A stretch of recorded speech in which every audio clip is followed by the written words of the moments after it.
Mari kita sekarang sama-sama membuka dari Yohanes pasal yang ke-12, John chapter 12, Let us turn our Bible to John chapter 12, verse 12 to 19, just a very short. verse Passage. 12 to 19. Kalau sudah dapat saya bacakan untuk Bapak, Ibu, dan saudara sekalian. I'll read this portion out for you all.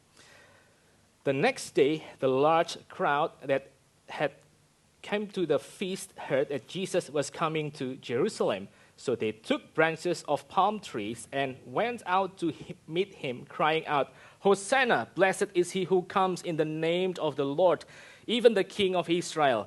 And Jesus found a young donkey and sat on it, just as is written, Fear not, daughter of Zion, behold, your king is coming, sitting on a donkey's colt. His disciples did not understand these things at first, but when Jesus was glorified, then they remembered that these things had been written about him and had been done to him. The crowd that had been with him when he called Lazarus out of the tomb and raised him from the dead continued to bear witness. The reason why the crowd went to meet him was that they heard he had done this sign. So the Pharisees said to one another, You see that you are gaining nothing. Look, the world has gone after him. Mari kita sama-sama tunduk kepala, kita masuk di dalam doa. Let us bow our heads and enter into prayer. Our Father in heaven, Father, we are so grateful today we are gathered here in your house before your presence to meditate upon your sacred word, Lord. And we pray that your Spirit will help us to understand these words, and the Spirit will open up our hearts so that your words might be captured in our hearts, just like a good soil receive the seed of truth, Lord. And we pray that as you have spoken to thousands of people in ages past, you would once again speak to us in a fresh way so that our life will be transformed and our life will find its comfort and fulfillment only in your Son. Thank you, Lord. We want to surrender all the service and all the sermon. We pray that you would anoint your servant and you will anoint and bless every one of us who hear. In the name of our dear Lord and Savior, Jesus Christ, we pray. Amen.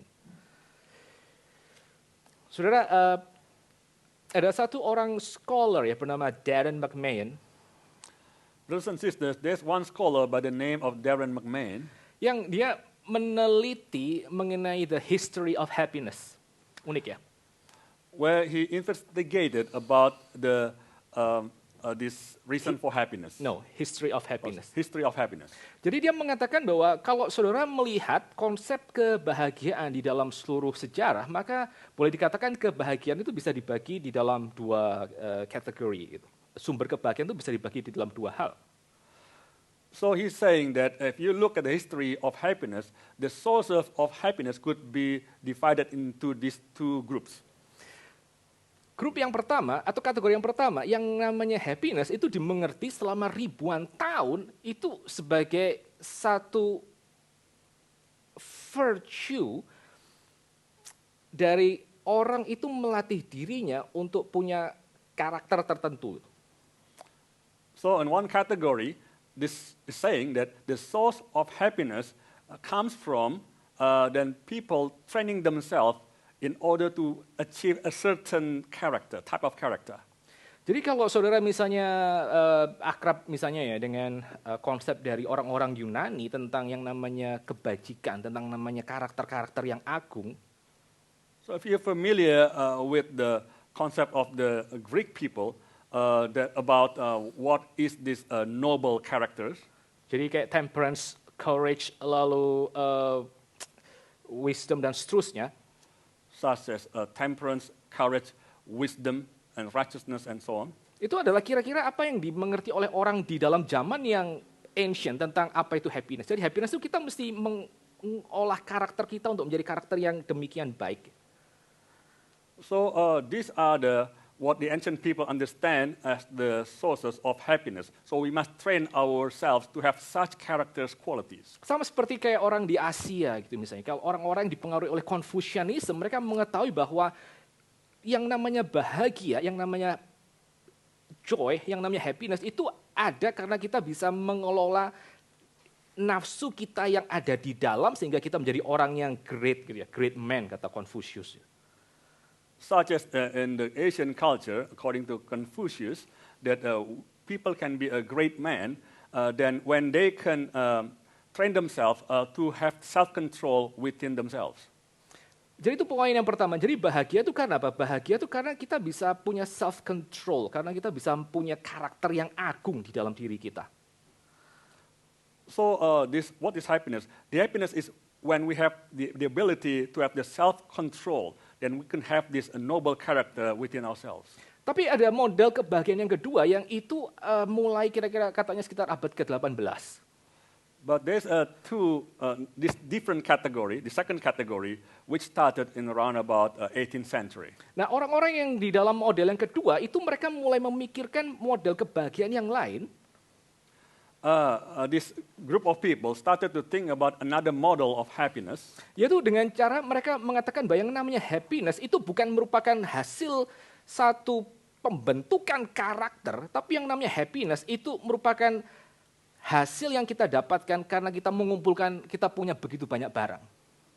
So this group of people says that happiness are not a result of us training ourselves to have such noble characters, but as a result of us having lots of material things. Jadi di dalam konsep yang pertama, yang namanya happiness itu karena apa? Yang namanya happiness karena orang itu becoming good. So in the first concept, happiness is attained by someone becoming good person. Sementara yang kedua, yang namanya happiness itu adalah kita bisa memuaskan hawa nafsu kita untuk memiliki barang-barang. Whereas the second concept is that happiness is a result of us being able to lavish ourselves on pleasures, things that make us happy. Indulging our desires. Indulging our desires. Kalau sekali lagi, yang pertama itu adalah becoming good, maka yang kedua itu adalah collecting goods. So once again, in short, that the first concept was actually becoming good, but the second concept is collecting goods. Nah, kita akan sama-sama melihat apa yang dikatakan oleh kitab suci tentang yang namanya happiness, tentang yang namanya sukacita. But let us take a look at the Bible as to what is called happiness or joy. Saudara, kalau saudara melihat di dalam ayat yang ke-12 sampai ayat yang ke-19, ini menceritakan tentang prosesi Tuhan Yesus masuk ke Yerusalem. So John 12 to 19 is talking about the procession of Jesus Christ entering into Jerusalem. Lalu saudara di sini melihat bagaimana orang-orang itu menyambut dia dengan luar biasa penuh dengan sukacita. And the people were cheering to welcome him. Dan kalau saudara melihat apa yang dikatakan oleh orang-orang ketika mereka melihat Tuhan Yesus datang dengan mengendarai keledai muda. If you take a look at what people say when Jesus coming into the Jerusalem riding a donkey's colt. Mereka mengatakan kalimat ini, ayat yang ke-12 ya. Hosanna, blessed is he who comes in the name of the Lord, even the King of Israel. Kata mereka. Hosanna, diberkatilah dia yang datang di dalam nama Tuhan, yakni Raja Israel. Saudara, pada waktu kita melihat bagian ini, kita mau coba mengerti sedikit lebih jauh ya. Apa sih yang menjadi makna dari ucapan ini, Hosanna, blessed is he who comes in the name of the Lord. So when we hear this saying, Hosanna, blessed is he who comes in the name of the Lord, let us take a look what this saying mean. Seruan Hosanna, diberkatilah dia yang datang di dalam nama Tuhan, itu merupakan satu kutipan yang diambil dari Mazmur 118 ya, Psalm 118. This statement, Hosanna, blessed is he who comes in the name of the Lord, this is a statement that was taken from Psalm 118. Nah, ada beberapa tradisi kenapa Mazmur 118 itu dinyanyikan.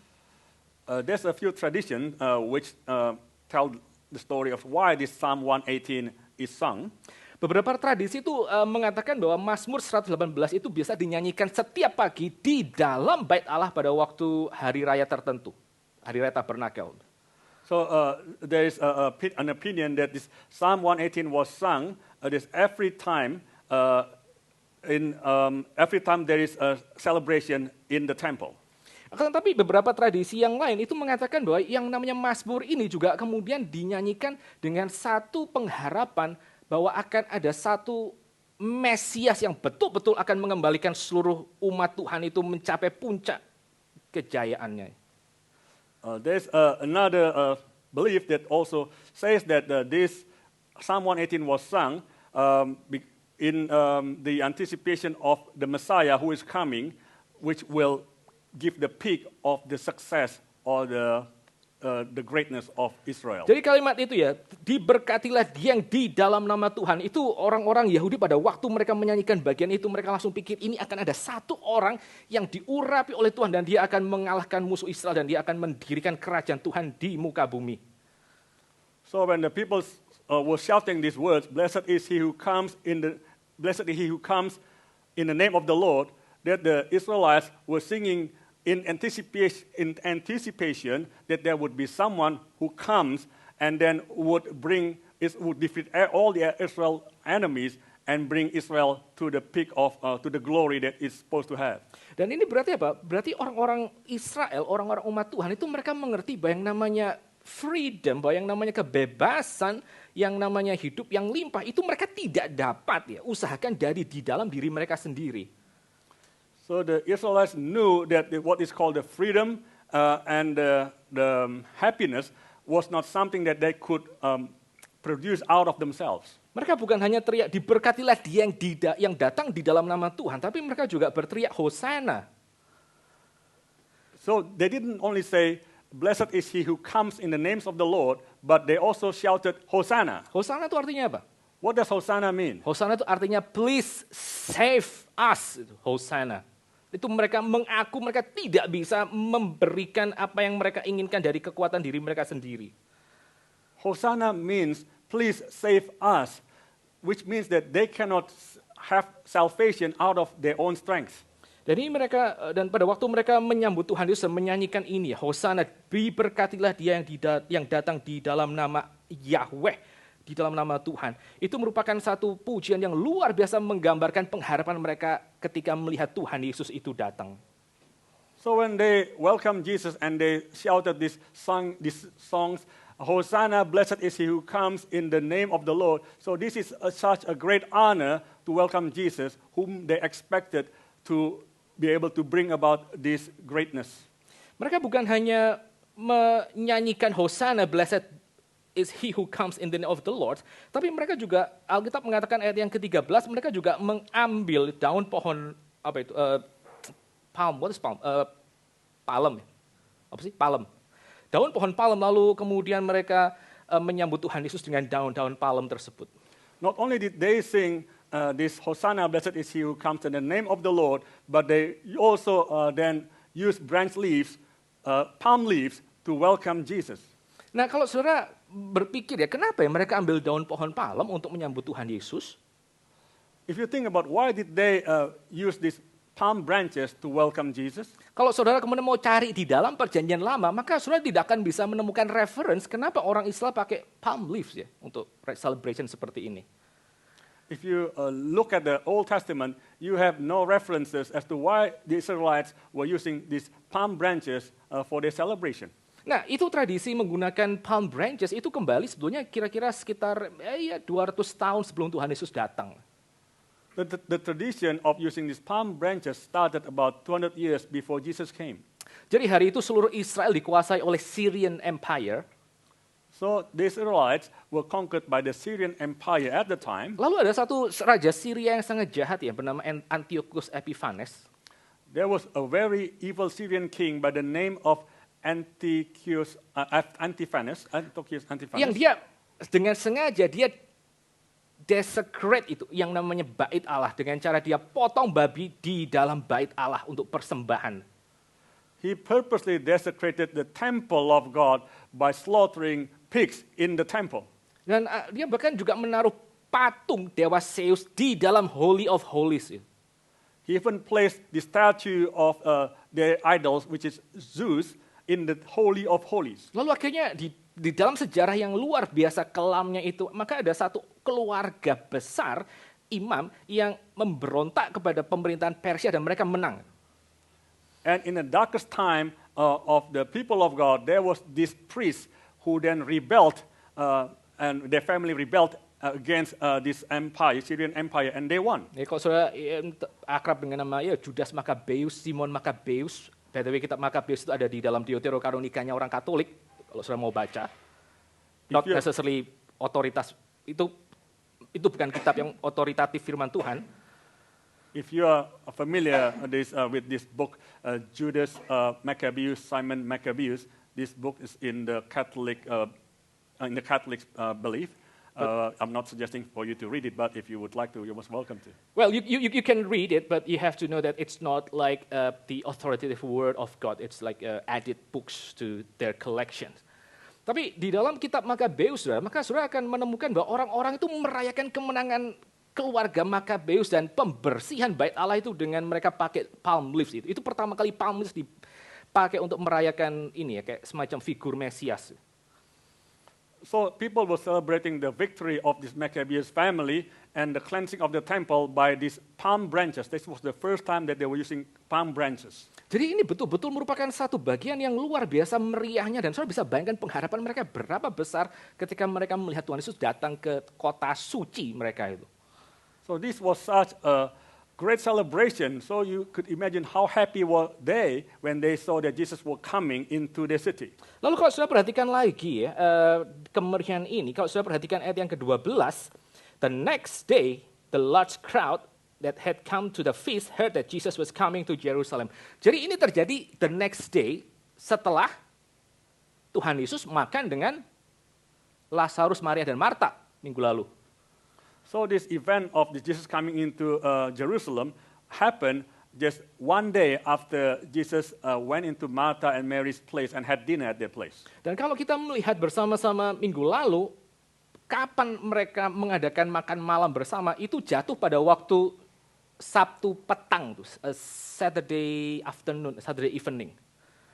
So last week, if you take a look as when Jesus had dinner with Martha and Mary's family, it was on a Saturday evening. Jadi pada waktu di sini dikatakan the next day, the large crowd itu menyambut Tuhan Yesus, itu maka berarti ada di dalam hari Minggu, hari pertama dari minggu itu. So when the large crowd that welcomed Jesus, that meant one day after that meant this fell on a Sunday. Dan kita bisa kita bisa membayangkan ada satu tekanan yang sangat penting di dalam bagian ini. Tuhan Yesus pada waktu hari Minggu itu masuk ke Yerusalem dan disambut sebagai raja. So there's a kind of like strong emphasis at that time that Jesus entered into Jerusalem and was welcomed as a king. Pada waktu hari Minggu. On a Sunday. Lalu kita bisa nanti waktu baca seluruh Injil Yohanes kita akan tahu pada hari Minggu yang berikutnya dia betul-betul akan duduk sebagai raja ketika dia bangkit dari mati.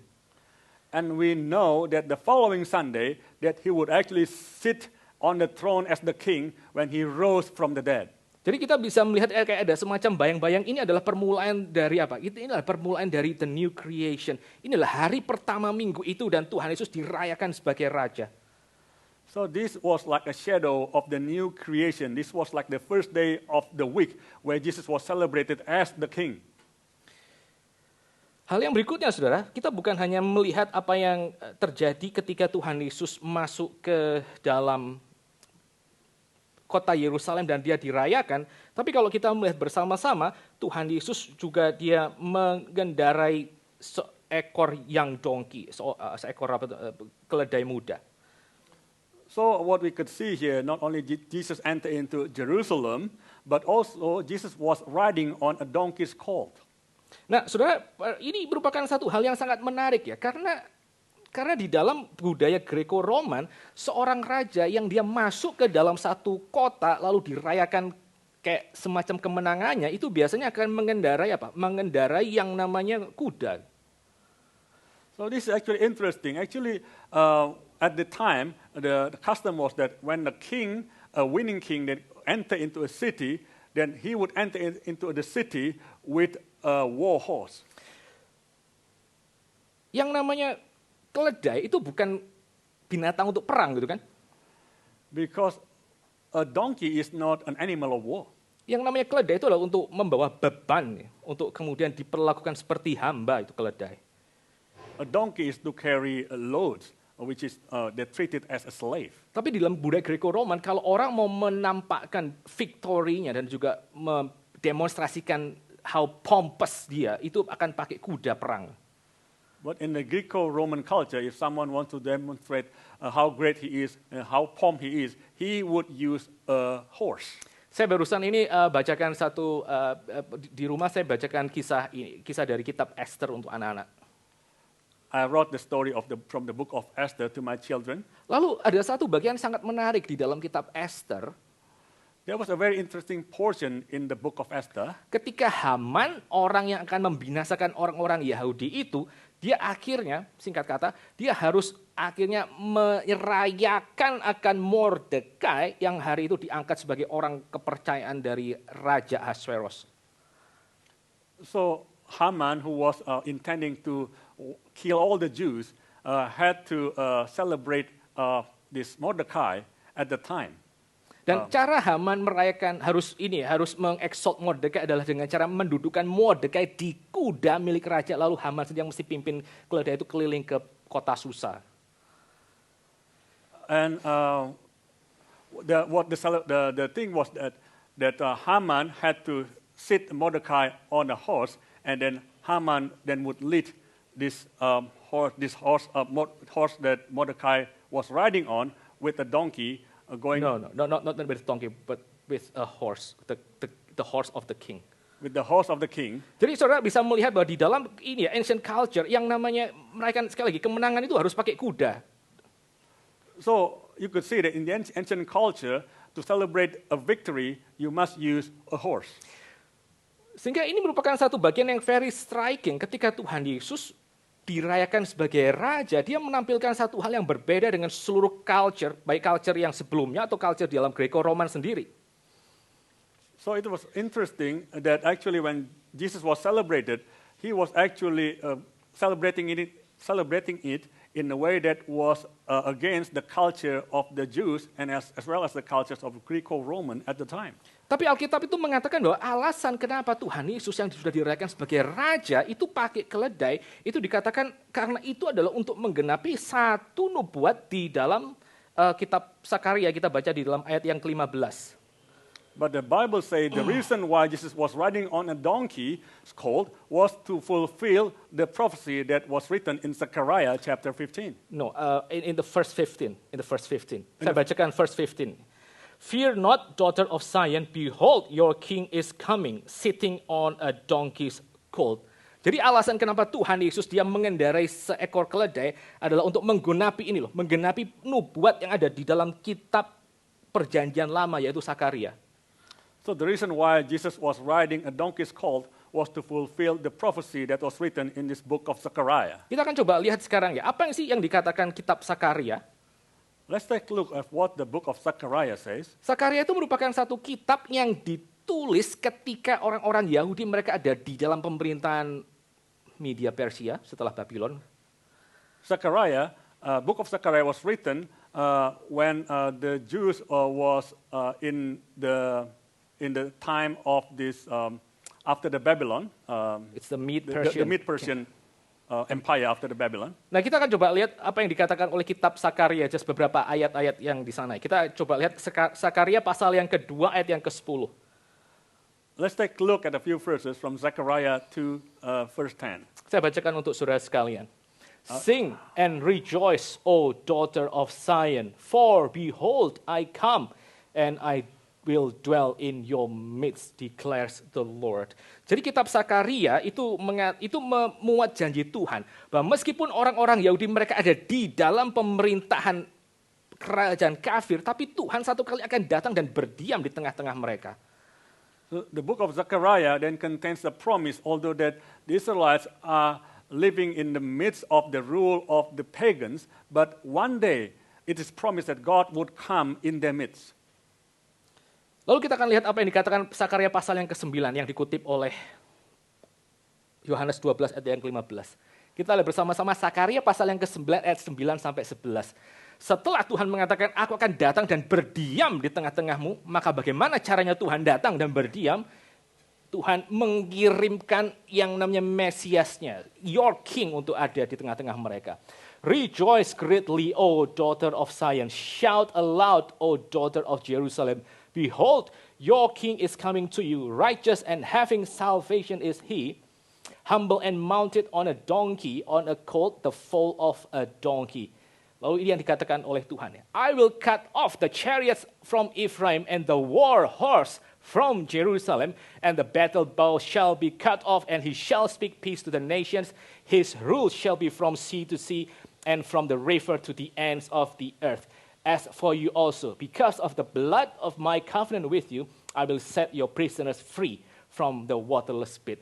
Jadi kalau saudara lihat apa yang dikatakan Sakaria pasal yang ke-9, maka janji Tuhan untuk dia berdiam di tengah umatnya, itu akan diwujudkan dan dia akan kirim his anointed one yang akan datang lewat mengendarai keledai.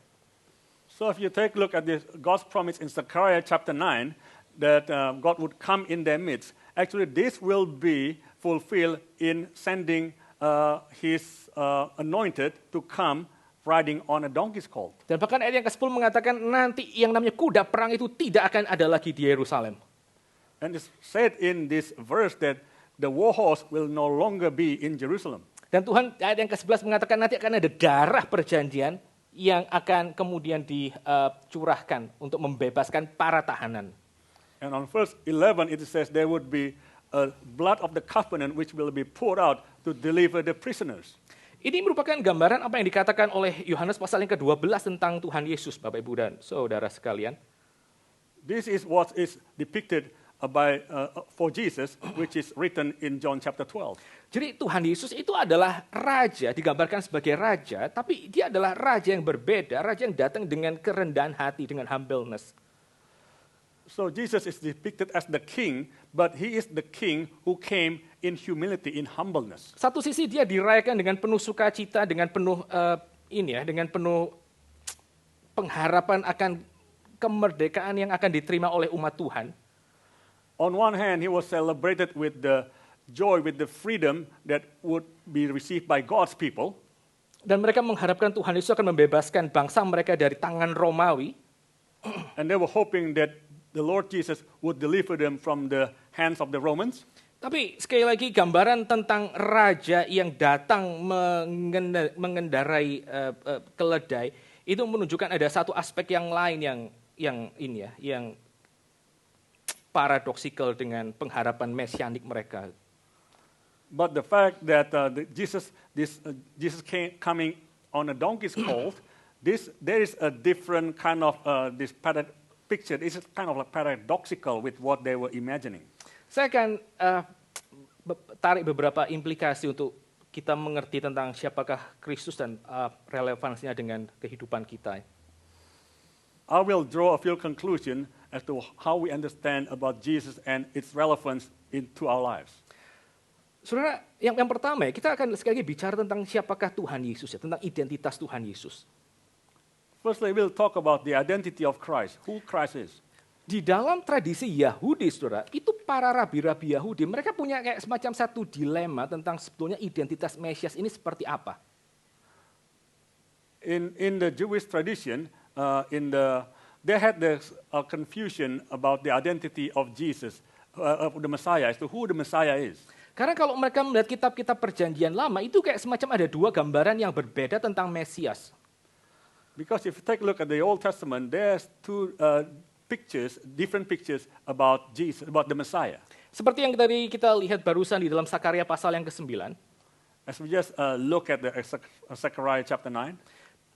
Ada kayak semacam gambaran ini satu raja yang demikian humble, satu raja yang demikian rendah hati sehingga dia mau naik yang namanya keledai yang bukan kuda perang gitu. There was such a humble king that he was willing to ride on the donkey's colt. Apalagi kalau saudara melihat misalnya katakanlah Yesaya pasal yang ke-53, ada gambaran Mesias yang akan datang, itulah Mesias yang penuh dengan penderitaan. And if you take a look even at Isaiah chapter 53, the coming Messiah was the Messiah who would suffer.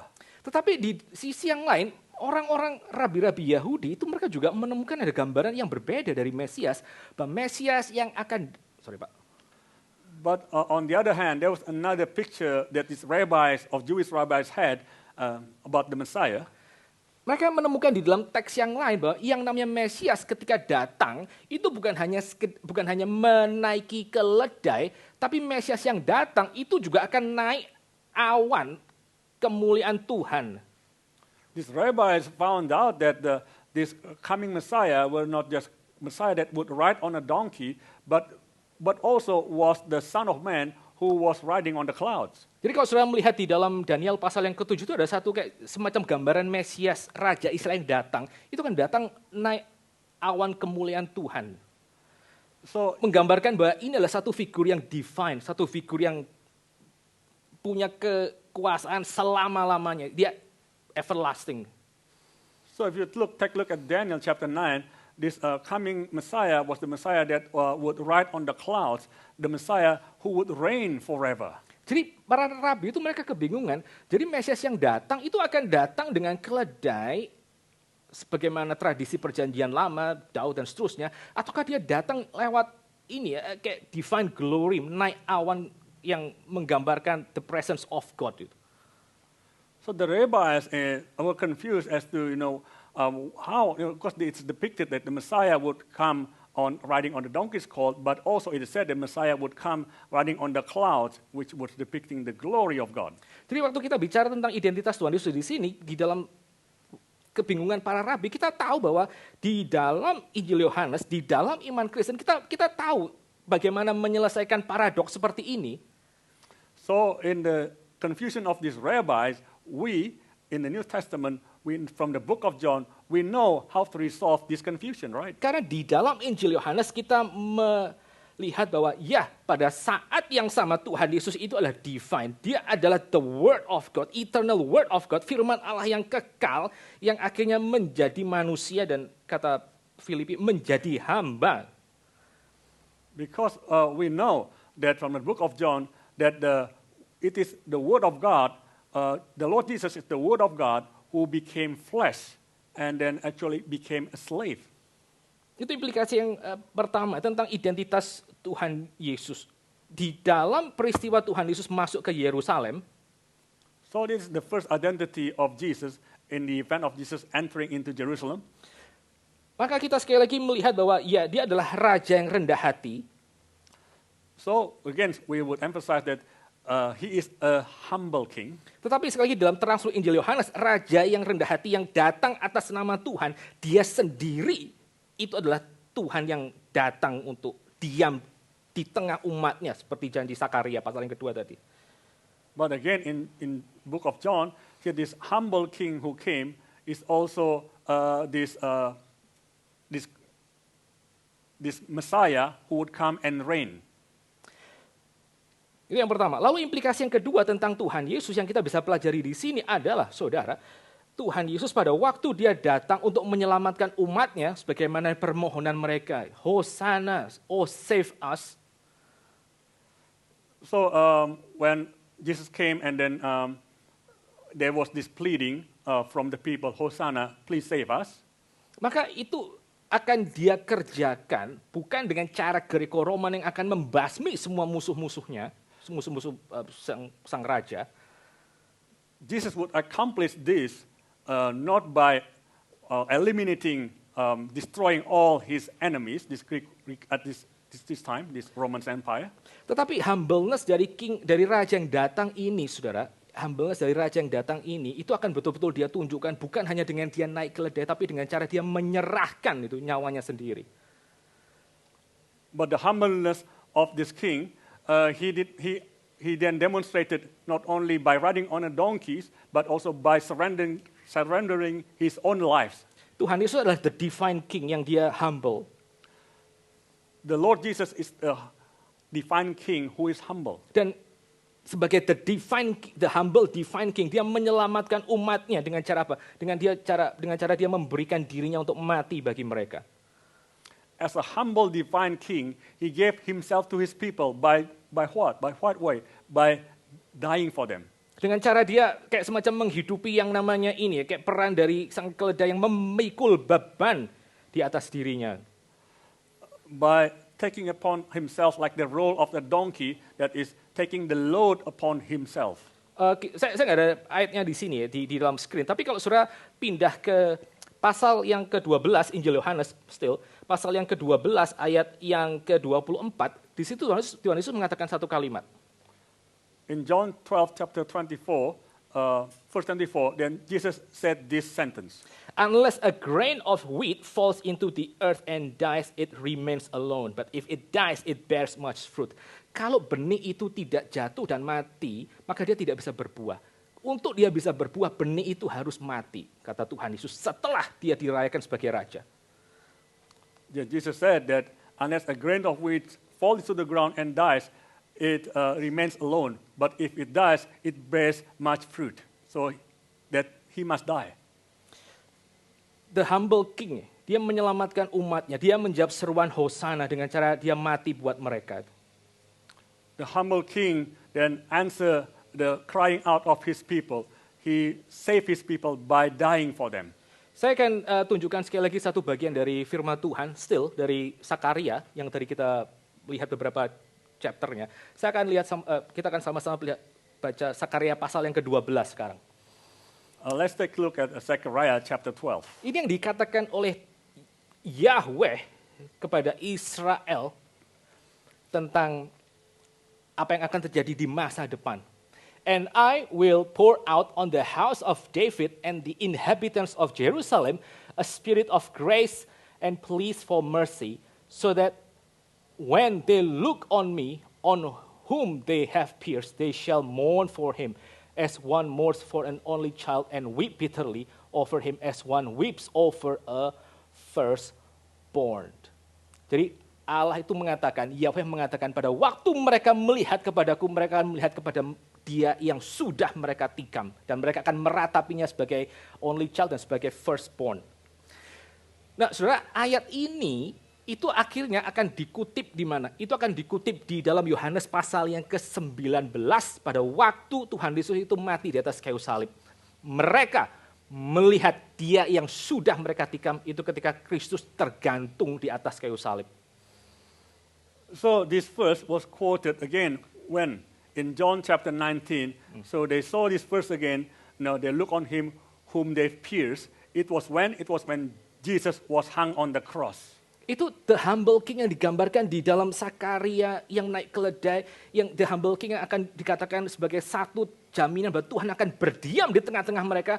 Itu adalah the humble king yang akhirnya naik ke atas satu penghukuman untuk dia mengalami penikaman dari musuh-musuhnya, dan itu digenapi di dalam siapa? Di dalam diri Tuhan Yesus. So this humble king Zechariah, who was riding on a donkey, then who would be pierced, then this was fulfilled when and by whom? It was on the cross by Jesus Christ, when Jesus Christ died on the cross for the people. Jadi implikasi yang pertama ya, Tuhan Yesus itu adalah the divine humble king. So the first implications that Jesus is the divine humble king. Yang kedua, the King Jesus itu save his people by giving himself as a sacrifice. Secondly, the King Jesus saves his people by giving himself as a sacrifice. Dan pada waktu Tuhan itu menyelamatkan umatnya, maka dia menyelamatkan umatnya dari apa? So when the Lord saved his people, from whom or from what did the Lord save his people? Dia menyelamatkan umatnya dari musuh yang di luar, yaitu iblis, dan dia menyelamatkan umatnya dari diri mereka sendiri. So the Lord saved his people from without, the enemies from without, such as the Satan and all other, but also from within themselves. Ini saya nggak secara khusus ngomong politik di Indonesia. I'm not talking about this specifically about politics in Indonesia. Tapi ya kalau sudah nggak tahu ya, itu di Indonesia itu lagi ada political drama. If you're, in case you're not aware, that there's a political drama going on in Indonesia. Yaitu presiden yang sedang sekarang ruling itu kemungkinan dia akan mendorong anaknya untuk menjadi vice president dari partai yang berbeda dari partai di mana mereka berasal. So the ruling president is possibly going to then promote his son to be a vice president of another opposing party. Nah, lalu akhirnya partai di mana sang presiden dan anaknya ini berasal itu diwawancarai oleh televisi. So the party where this president belongs to then was interviewed.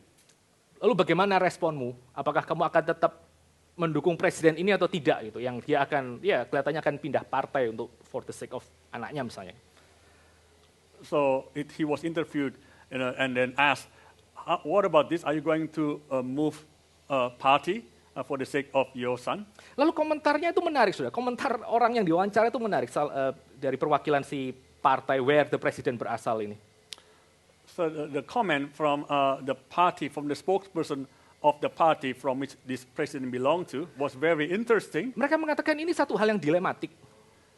He said that this is very dilemmatic situation. Karena kami sudah hampir 10 tahun itu protecting our president yang itu dari musuh-musuh politik yang di luar. Because we have been protecting our president from other enemies, from enemies from outside. Tapi kami tidak bisa melindungi presiden itu dari dirinya sendiri. That's it. But we cannot protect the president from himself. What is within himself? Dan bukankah itu yang akhirnya terjadi di dalam sejarah orang Israel, saudara? Isn't this what is happening in the history of the Israelites? Musuh mereka itu bukan hanya orang-orang Filistin, orang-orang yang duduk di dalam tanah Kanaan. Their enemies were not just the inhabitants of the Canaan. Tapi musuh mereka yang paling besar itu adalah siapa? Adalah diri mereka sendiri. But the greatest enemies are actually themselves. Nah, Tuhan Yesus itu akhirnya di dalam banyak kali Injil Yohanes, peristiwa Injil Yohanes, dia menyelamatkan orang-orang itu dari siapa? Dari diri mereka sendiri. And there are many records in the book of John that Jesus saved the people from themselves. Kamu cari air di tempat yang salah, kata Tuhan Yesus di dalam Yohanes pasal yang keempat. In John chapter 4, Jesus said, you look for water in the wrong place. Kamu cari kepuasan di roti yang salah, kata Tuhan Yesus dalam pasal yang ke-6. In chapter 6, Jesus said, you look for bread in the wrong place. Pasal yang ke-9 Tuhan Yesus mengatakan, kamu buta gitu, kamu buta. Dan Tuhan memberikan yang namanya penglihatan untuk orang itu. Chapter 19, Jesus said that you are blind, and Jesus gave the sight to that man. Tuhan Yesus menyelamatkan orang-orang itu dari siapa? Dari diri mereka sendiri, yang terutama. So Jesus saved people mainly from themselves. Tuhan Yesus datang menyelamatkan orang dengan dia memberikan dirinya sebagai korban bagi mereka. Yang dikatakan oleh Sakaria pasal 12 ayat yang ke-10. Jesus saved people by sacrificing himself, giving himself to the people in Zechariah chapter 12. Kalau saudara lihat ayat yang ke-19, if you look at chapter 19, kerajaan dari this humble divine king yang menyerahkan dirinya sebagai korban, the kingdom of this humble divine king who gave himself as a sacrifice, itu dikatakan oleh orang-orang Farisi sebagai ini ya. Look, the world has gone after him. Seluruh dunia sekarang mengikuti Tuhan Yesus.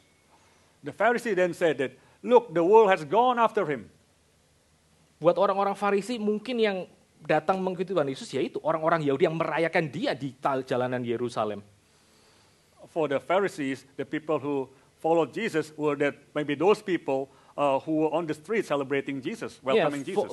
For the Pharisees, the whole world, it might pointing to those people who celebrate Jesus in the streets of Jerusalem.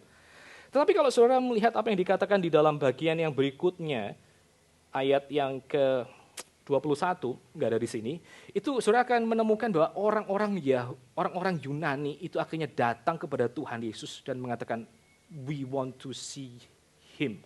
Kami ingin untuk melihat Tuhan Yesus. You know, here it might these Pharisees were probably talking about the whole world was like the people who were welcoming Jesus there.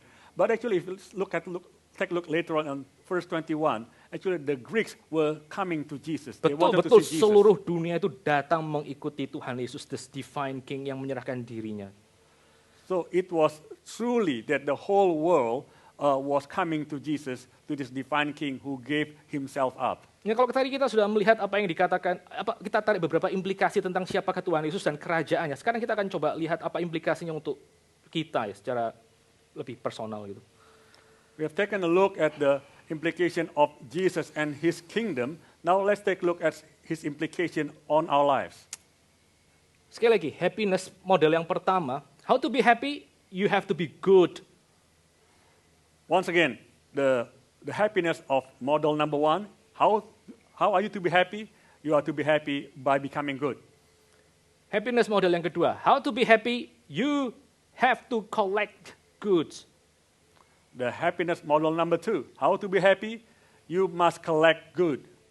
Tapi di dalam bagian ini pasal yang ke-12 kita melihat model yang lain dari kekristenan. Model yang lain yang ditawarkan kekristenan.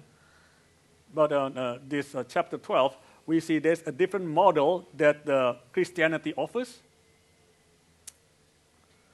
How to be happy? How to be happy? By receiving gifts, undeserved gifts. That's the only way to be happy.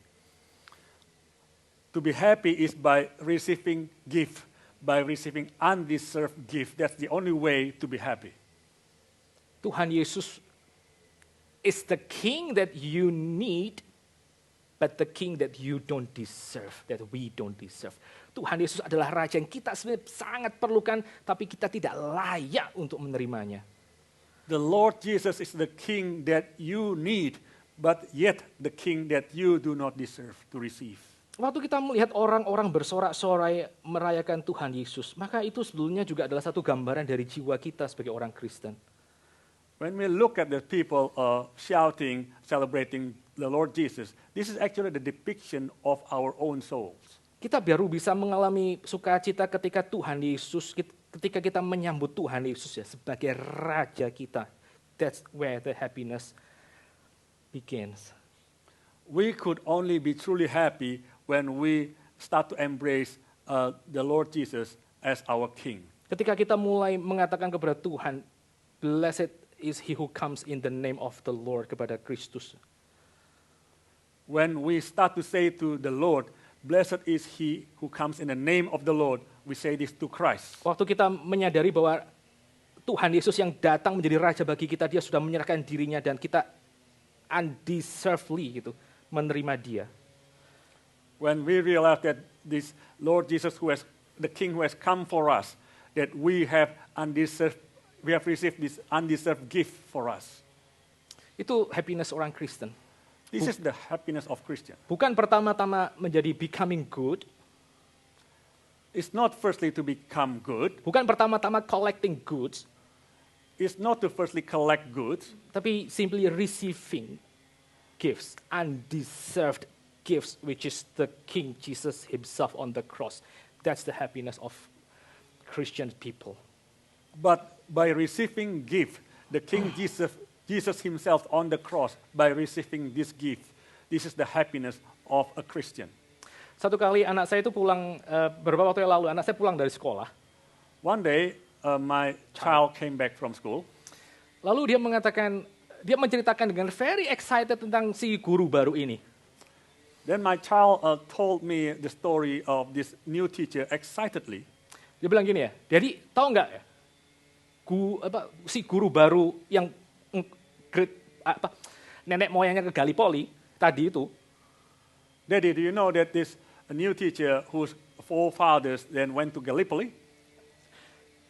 Waktu di kelas dia mengajarkan kepada kami tentang apologetik.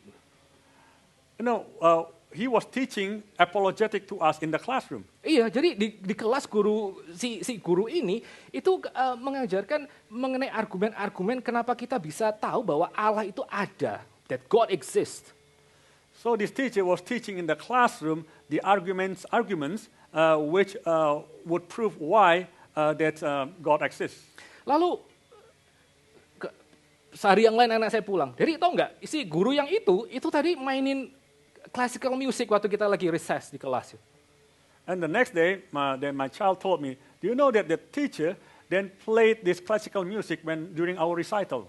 Lalu di kali yang lain ya, anak saya mengatakan, Daddy tahu nggak, tadi guru itu menceritakan bahwa yang namanya manuskrip kita, orang Kristen itu jauh lebih baik dari manuskrip yang dimiliki oleh orang Islam. And also on another occasion, then my child told me, you know that this teacher also told us that the manuscript of the Christians are much more expensive than the manuscript of the Islams. Lalu not more expensive, more Numerous. yeah, numerous. Yeah. More Oh, numerous. expansive, More- expansive, not Yeah. expensive. Kuping saya kurang ya. Nah, lalu, waduh, saya pikir, wih, ini guru baru oke juga nih. This is a good catch, saya bilang gitu. This is a good catch buat sekolah ini. Lalu kadang-kadang saya teks dia, thank you ya, kamu udah jadi like role model for my child gitu. So I thought that this is a great teacher for the school. And I sometimes would text him saying that thank you for being the teacher for our kids. Saya bersyukur, saudara. Saya ya sebagai orang tua bersyukur tentu saja dapat guru yang seperti ini untuk anak-anak. Gitu. As a parent, I'm very thankful, of course, to have such a teacher for my child. Lalu minggu lalu saya sempat ngobrol lagi secara khusus kepada guru ini lebih lanjut ya, karena ada satu hal saya perlu ngomong kepada dia. And last week, I spoke to this teacher individually because there was one thing I needed to speak to him about. Lalu dia menceritakan seperti ini di sela-sela obrolan kami yang agak serius. So he told me this thing in the midst of our more serious talk. Dia mengatakan bahwa sebetulnya dari seluruh keluarga besarnya cuman dia sendiri yang Kristen, sisanya ateis. He said that actually in his big family, he's the only Christian, the rest is atheists, are atheists. Lalu dia menjadi Kristen karena dia mendapatkan satu pertanyaan waktu dia umur 20 yang dia nggak bisa jawab sama sekali. And he said he became a Christian because he had this one question when he was 20 years old and he couldn't answer it. Lalu akhirnya dia memutuskan untuk dia baca semua kitab suci, semua agama. And then he decided to read all the scriptures of all religions. Dia baca kitab suci Buddha, Hindu, lalu juga Islam, lalu akhirnya baca kitab suci ya John's Gospel yang punya kakeknya, great grandfathernya. So he wrote all the Muslims, Hindu, Buddhist scriptures, and then finally he read the John Gospel, whom his grandfather had. Dan dia betul-betul akhirnya menjadi Kristen dan menjadi orang percaya. And he truly became then a Christian and became a believer. Dan dia mengatakan sekarang waktu dia menjadi Kristen dia tahu Christ lives in me. And when he became a Christian, he knew that Christ lives in him, in Dan me. dia betul-betul sekarang punya beban untuk mempersiapkan anak-anak yang datang ke kelasnya itu untuk mengerti bahwa iman Kristen itu punya reasonable foundation. Kamu menjadi Kristen itu ada basis rasionalnya. And now he is intending to prepare these children at school to tell them that they become Christians with strong foundations. Ini guru yang sama yang dia bagikan John's Gospel itu ke orang-orang. This is the same teacher who distributed John's Gospel to the homeless. Lalu dia mengatakan kalimat seperti ini. Ini kalau satu kelas ini akhirnya mereka lupa semua pelajaran yang mereka pernah terima di kelas ini, tapi mereka masih ingat, mereka bisa cuma bahas satu hal, yaitu kekristenan. Iman Kristen itu punya foundation yang betul-betul kuat di dalam sejarah, di dalam arkeologi, di dalam studi manuskrip segala macam, itu sudah cukup buat saya. He said this one thing, if all of these children forget everything that I ever taught in this class, but if they would just remember this one thing, that what they believe in the book of John's Gospel have strong foundations in the literature, in the facts of the world, has its strong foundation, has its backings. It's not just a mere a wish or mere legend. Dan dia mengatakan ini ya, kalau misalnya dari anak-anak ini besok ada yang jadi hamba Tuhan, jadi missionaries, itu dia kebahagiaan yang luar biasa buat dia. And he said that if these children would later become missionaries, servants of God, for him this would be such a great joy. It is such a great blessing for him. Saudara, saya dengar gitu doang ya, itu saya sudah sangat bersyukur deh. Sangat bersyukur bisa punya guru seperti ini, guru baru di sekolah tempat saya ini ngajar. Ngajar lagi, tempat saya kirim anak saya. When I hear this teacher said that that is his satisfaction. If the children would grow up to know God. For me that was enough. That was enough for me. That was more than anything. Tapi bukan cuma itu saja, saudara, yang paling menyentuh. But not only that one. That wasn't the only thing that was very touching. Lalu dia cerita hal yang berikutnya. And then he told me of the next story. Saya tahu kenapa dia adalah guru baru di tempat anak saya baru 6 bulan terakhir ngajar. Do you know why he became this new teacher who was teaching in my child's classroom only for 6 months? Karena dia berhenti dari sekolah yang sebelumnya sebagai guru di sana. Because he resigned from the previous school where he was teaching. Dan kalau saya nggak sebut nama sekolahnya, tapi sekolah tempat guru itu sebenarnya mengajar itu sekolah yang betul-betul prestigious, betul-betul prestigious. I would not mention the name of the school, but the school previous school that this teacher was teaching was a very prestigious school. Ekstrakurikulernya kalau saya nggak salah itu ada yang namanya berkuda. The extracurriculum was horse riding. Lalu apa lagi? Golf. Bayangin itu anak SD main golf.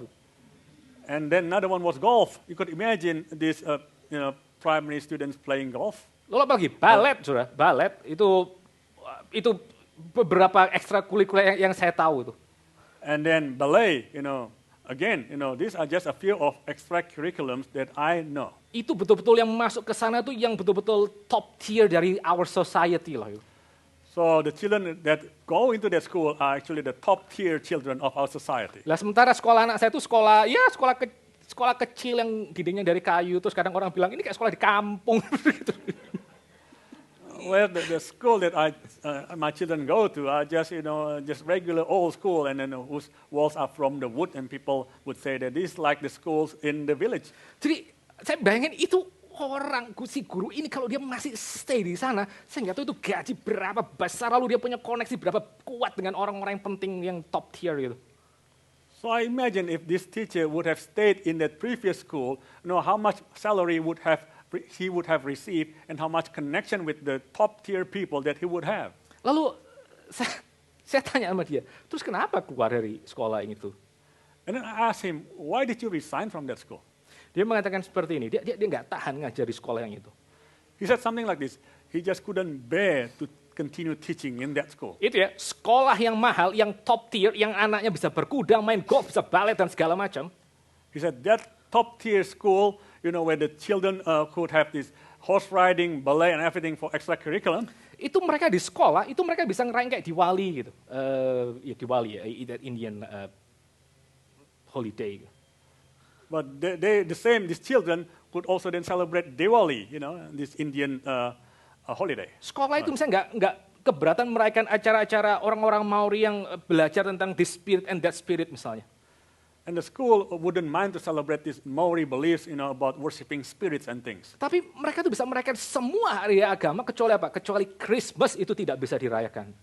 They could celebrate all the festivals and events of other religions except Christmas. Mereka tidak mau untuk merayakan Christmas. They do not want to celebrate Christmas. Lalu dia menceritakan akhirnya ada satu momen yang, itu ada banyak cerita yang lain, sampai ada satu momen yang dia betul-betul rasa dia mesti keluar dari tempat yang prestigious ini. But there was then this particular moment where he felt that he had to get out of this prestigious school. Yaitu sekolah itu approve ada anak SD yang menjalani yang namanya hormone therapy. That was when the school approved of one child, elementary student, who was undergoing hormone therapy. Hormone therapy itu berarti apa? Yaitu berarti mengganti seksi sesuai dengan pilihan gender kita yang bebas. Hormone therapy is a process of changing the sex according to your own will. Dan pada waktu dia protes kepada sekolah, this is a child abuse. Anak umur segini dikasih hormone therapy itu child abuse. Kita mesti say no. And when he protested to the school saying that this is a child abuse, we have to stop this hormone therapy to the child. Tapi sekolahnya tidak mau misalnya. But the school didn't want to. Terus akhirnya setelah itu dia ambil satu keputusan, oke, kalau demikian saya nggak bisa lagi tinggal sekolah ini. Saya lepaskan semua itu. Ribuan gaji yang begitu besar sebagai guru, koneksi yang luar biasa pentingnya dengan top tier orang di Auckland. That is when he made the decision, I could no longer teach in the school, I have to let go of how how much salary I receive in this school and how much connection I could have with the top tier people in Auckland. Lalu pindah ke sekolah kecil yang kayak di kampung. And then I'll have to move to these small schools like a school in the village. Saudara, waktu saya dengar cerita kenapa dia pindah dari sekolah itu ke sekolah yang anak saya yang sekarang, When I heard this story as to why he moved from the prestigious school to this school of my child now, waktu saya dengar dia berani lepas semuanya dan dia berani untuk mengambil pilihan yang sangat-sangat sulit. Dia juga belum tahu apakah dia akan dikontrak seterusnya di sekolah yang sekarang ini. when I heard this story, that he dared to make the decision to let go of all these good things in this world and to choose this one small school that, for even he didn't know what the future would hold for this. Maka saya tuh akhirnya melihat, ya ampun, ini guru kayak seperti ini, this is like truly a gift loh. Betul-betul a gift untuk sekolah yang kecil ini. So I could really see that, such a teacher is such a gift for this school. Dia menjadi dalam tanda petik itu kayak semacam raja di kelas yang akhirnya dia betul-betul self-giving itu kepada anak-anak. Dan dia cuma berharap, hopefully ada anak yang jadi hamba Tuhan dari kelasnya dia. So he's like the king who was giving himself to the school. And he was only hoping there was be someone who would be a servant of God. Dapat satu orang yang baik ya, itu membuat kita sudah sangat bersyukur. Having such a godly man makes us so thankful. Tapi tahu bahwa orang yang baik itu dia sudah sacrificing himself. Dan dia melepaskan semua kemuliaan untuk hal yang kelihatannya sederhana, itu membuat sukacita kita itu lebih dalam. Betul nggak? But knowing there's such a good man, godly man, who had let go everything in order to fulfill such a task, that would make us so grateful, so joyful, shouldn't it? Saya langsung ngomong sama anak, kamu ya, dua anak saya, itu kamu kalau bisa berapa tahun ke depan, you stick with that teacher. I said to my two children, if at all possible, for the years to come, you stick with this teacher. Karena kemungkinan dia akan jadi guru olahraga intermediate juga besok tahun depan gitu ya, dan tahun-tahun berikutnya. Because possibly he will probably become this exercise teacher, sports teacher in the year to come. Kalau kamu bisa sit under his influence, itu akan jadi pengaruh yang luar biasa pentingnya untuk hidupmu. I said if you could sit under his influence, this will be a very important experience for your life. Itu cuma apa sih? Itu cuma just guru yang ngajari sekolah Kristen. Cuma guru yang ngajari sekolah Kristen. Cuma guru yang ngajari sekolah Kristen. So what is this? This is only a case of a teacher who teach in a Christian school. Only a case of a Tapi teacher yang kita in a Christian baca school. di dalam Yohanes pasal yang ke-12, ini bukan guru Kristen di satu sekolah kecil. This is like God himself yang created the whole world, menciptakan seluruh dunia, dan dia akhirnya menjadi raja yang humble, dan dia self-giving kepada kita di atas kayu salib. But in John chapter 12, this is not a case of a teacher teaching a small school, but this is a case of God himself who then come and then give himself to the people. Pasal yang 12 ayat ke-10 tadi ya, Zakaria pasal 12 ayat ke-10. Zechariah 12 verse 10. Mereka akan nanti melihat aku, kata Yahweh, yang mereka tikam. It is said that they will see me whom they pierce. Dan itu betul-betul digenapi secara vivid pada waktu Yahweh himself, the second person of the Trinity, itu dia naik ke atas kayu dan dia ditikam oleh kita orang-orang yang undeserved his love. So this was fulfilled when Yahweh himself then got up on the cross and was pierced by we, undeserved people. Dan berapa harus mengucap syukurnya kita, akan berapa dalam sukacita kita akan melihat ada self-giving seperti itu yang diberikan untuk diri kita, undeserved gift. That's Christian happiness. And how grateful we should be when we can witness this is such an undeserved gift that has been given to us. Biarlah kiranya ini boleh menjadi satu kekuatan dan juga sukacita bagi kita. Kita kepingin untuk jadi orang-orang yang gifted dalam area apapun. But just remember, this is the greatest gift, undeserved gift, that Yahweh himself was pierced on the cross for us. Mari kita sama-sama. May we be a joyful and happy people, knowing that God, we have received the undeserved gift, in our lives, no matter how gifted we are. But the most important thing is that we have received this undeserved gift in our lives. Mari kita sama-sama tunduk kepala, kita masuk dalam doa. Let us bow our heads and enter into prayer. Father, we give thanks for your word, Lord, and we pray that from today our hearts will always sing praises to you, Lord, and our hearts will be lifted up by your grace and by your self-sacrifice of your sons, Lord. Lord, we pray that as we go through the ups and downs of life, the thick and thin of this world, we pray that eternal joy, knowing that we are loved, knowing that we are gifted, knowing that we receive something we truly undeserved, your Son on the cross will give us joy, will give us strength, Lord. Thank you. Your servant prays for all your people here. We pray that you would strengthen them in the struggles, and we pray that the more they walk with you through the difficulties and struggles, the more they will find Jesus Christ to be the everlasting rock. And together we want to learn to love those waves that smash us to that rock of ages. Thank you, Lord, for this Sunday. In the name of our Lord Jesus Christ we pray. Amen.